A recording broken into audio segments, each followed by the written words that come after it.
Hi mga kumare at kumpare, welcome back po dito sa channel namin. Galing ako sa palengke, bumili ako ng ulam. Tapos, bumili ako ng itlog na paninda. Tapos, dumaan na rin ako sa Save More kasi wala kaming, oyster sauce. Tapos, ito yung mga nabili ko. Kunti lang naman ang binibili ko. Bumili na rin ako ng manok kasi bala ko mag-fried chicken. Yan ang ulam namin ngayon kasi sobrang init ngayon.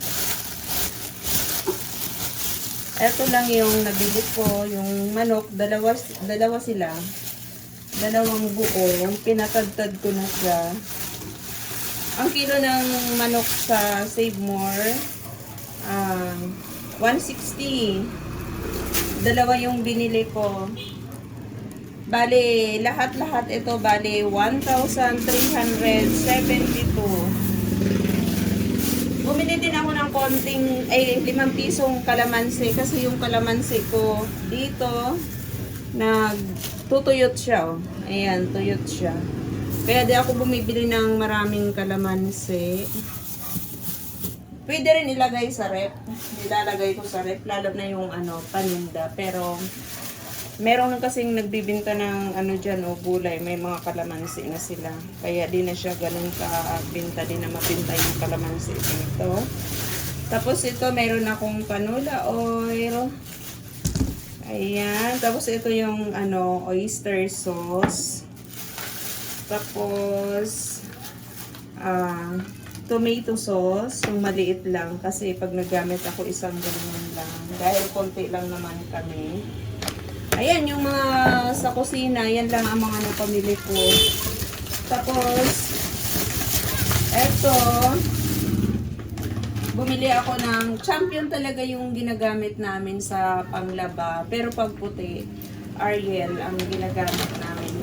Wala na kaming Champion. Ito yung pinili ko na kulay kasi may presyo na dalawa. Ginagamit din namin itong sabon na to sa paglinis doon sa bahay, sa pagmap sa labas kasi yung mga aso namin kailangan laging malinis. Kaya kailangan lagi kami merong ganito.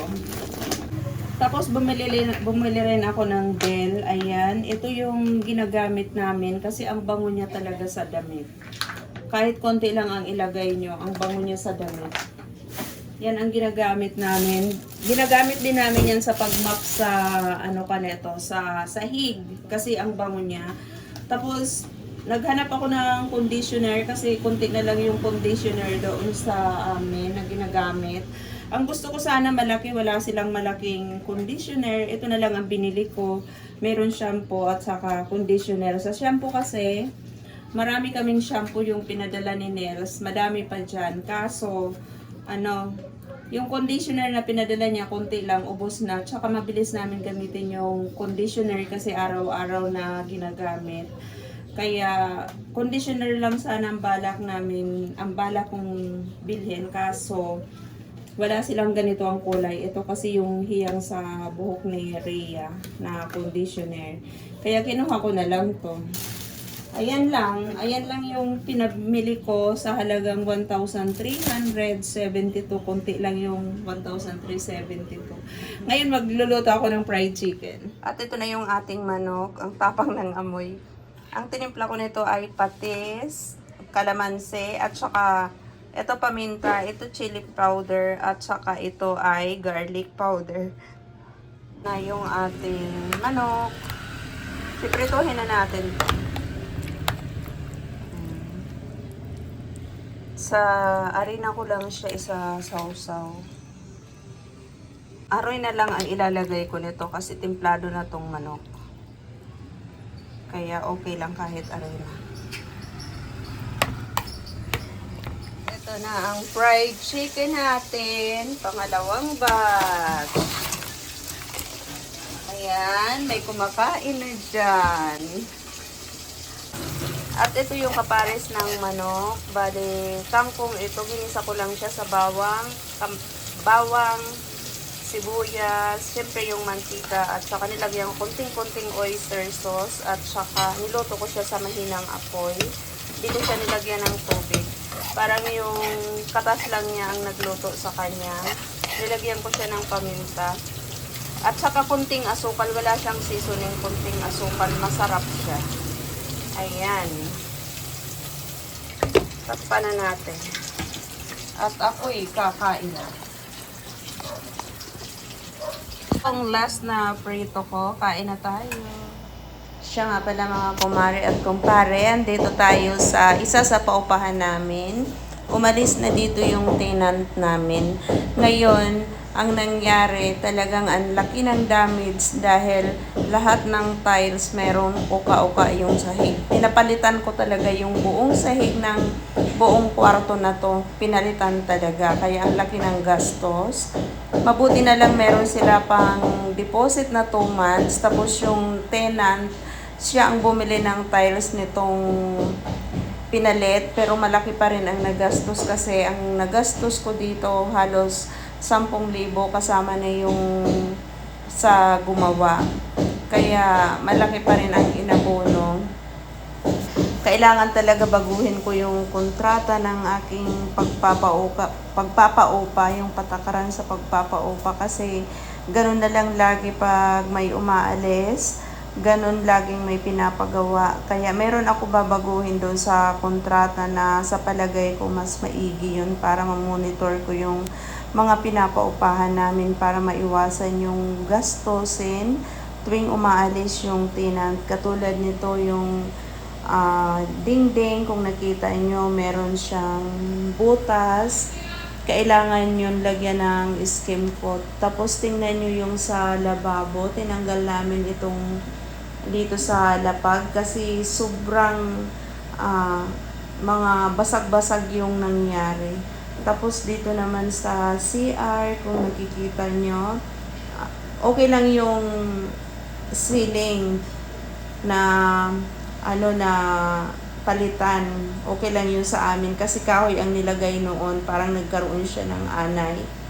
Tapos ang dito, ang nangyari, natanggal yung shower, wala nang shower sa CR, pinalitan na lang ng yung gripo lang, kailangan palitan nyo ng meron shower para mas komportable yung nangungupahan. Tapos pipinturahan ulit ito. At ayan na nga mga kumare at kumpare, ganun ang nangyari sa paupahan namin, sa isa sa mga paupahan namin. Talagang pinalitan yung buong kwarto na yon, lahat ng tiles doon pinalitan. Bakit pinalitan? Kasi ang daming uka-uka ng tiles. Lahat ng tiles parang lahat may damage. Kaya pinapalitan ko pati kwarto. Kinausap ko yung tenant doon na kailangan palitan nila. Na-discover ko yon na ganun ang nangyari sa tiles na yon nung nagpalit kami ng cabinet doon. Kasi nagreklamo yung nagbabantay sa mga pamangkin niya na giba na daw yung pinto ng cabinet sa baba ng lababo. Kaya pinapalitan ko yon. Paano pala hindi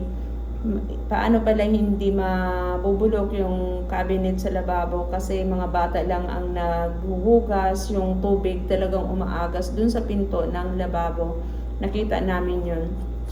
Kaya nung nakita ko yon, kinausap ko yung nagungupahan doon, yung nagbabayad na kailangan nila palitan yung mga damage na tiles. Lahat ng tiles yun talagang pinalitan.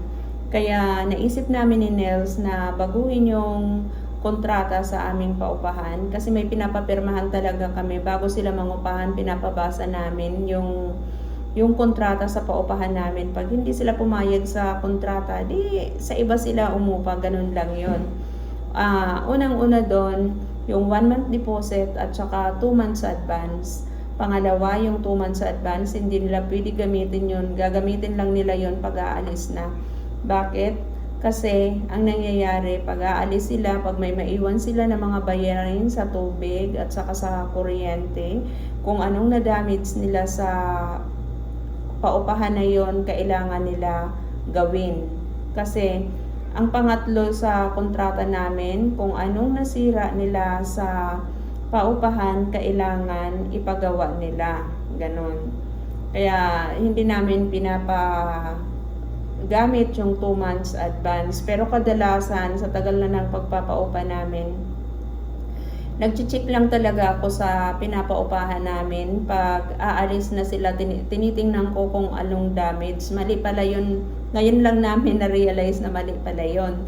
Kasi pagdating ng aalis na sila, nagpatong-patong yung mga na-damage, ang daming damage. Kulang pa yung nagiging deposit nila sa pagpagawa ng mga damage nila. Kaya babaguhin namin yun. Ang pang-apat dun sa kontrata namin na bawal ang inuman sa paupahan na yon. Pwede sila mag-inom katulad niya ng may birthday, pag Christmas at saka bagong taon. Yung may mga okasyon lang pwede sila mag-inom, pero hindi pwede na dadalhin nilang kaibigan nila pagkatapos ng trabaho nila tapos doon sila mag-iinuman. Hindi pwede. Kung ayaw nila doon sa patakaran namin, wag sila mangupahan, ganun lang yon. Tapos, ang ano doon, yung panglima, kailangan laging malinis yung paupahan na yun. Ganon. Kailangan laging malinis. Kaya, babaguhin namin, may idadagdag kami. Ang pang-anim siguro, kailangan na na dalawa lang yung anak ng mangungupahan. Hindi ko sinasabi na sa maraming anak. Pero kailangan lang ang tatanggapin namin, hanggang 2 anak lang kami sa natatanggap. Kasi mas maganda yung konti lang yung anak, kasi nababantayan nila yung mga anak nila. Hindi katulad nung nakaraan na nangupahan na yung umalis lang, nakaalis lang, na sa dami ng anak nung nagbabantay, hindi niya nababantayan, kaya ang daming damage. Kaya 2 anak lang ang tatanggapin namin. Hindi ako kumukontra sa maraming anak, pero yan ang napag-desisyon na namin ni Nels, na 2 anak lang ang tatanggapin namin. Kasi para maiwasan na rin yung kada alis nila magpapagawa kami. Tapos ang higit sa lahat na idadagdag namin, yung every 3 months pupunta ako dun sa mga kwarto na inuupahan nila, kasi i-check ko kasi kung anong mga nasira kailangan na nila palitan. Hindi na pwede yung bago sila umalis sa kanila palitan, kasi yung nangyayari minsan nagagamit yung deposit na 1 buwan tapos hindi na nababayaran yung mga nasira na ipapagawa. Kaya kailangan every 3 months pupunta ako, i-check ko yung mga inuupahan nila. Pag may nasira na katulad ng ilaw, doorknob, yung shower sa CR, kailangan palitan na nila yon. Hindi na pwede yung pag-alis nila sa kapalitan, kailangan palitan na yon.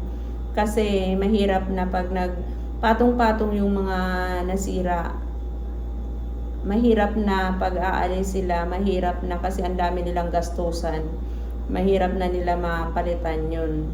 Kaya yun ang babaguhin namin, na kada 3 buwan magbibisita ako dun sa mga paupahan, tapos titingnan ko pagkatulad niya na yung dingding, pag may mga sulat-sulat kailangan pinturahan nila yan, kasi ganun ang mangyayari na pag alis nila marumi pa rin yung yung dingding na yon, dagdag pa yan sa gastusin. Ganun lang kung ayaw nila sa patakaran namin. Marami naman nagpapaupa, doon na lang sila, kasi yun na talaga yung magiging patakaran namin. Ayan po. Ayan lang po ang na-share ko sa inyo, mga kumare at kumpare, sa lahat po ng mga nanonood ng video namin, sa lahat po ng mga nag-subscribe sa channel namin. Maraming salamat po sa inyong lahat. Salamat po.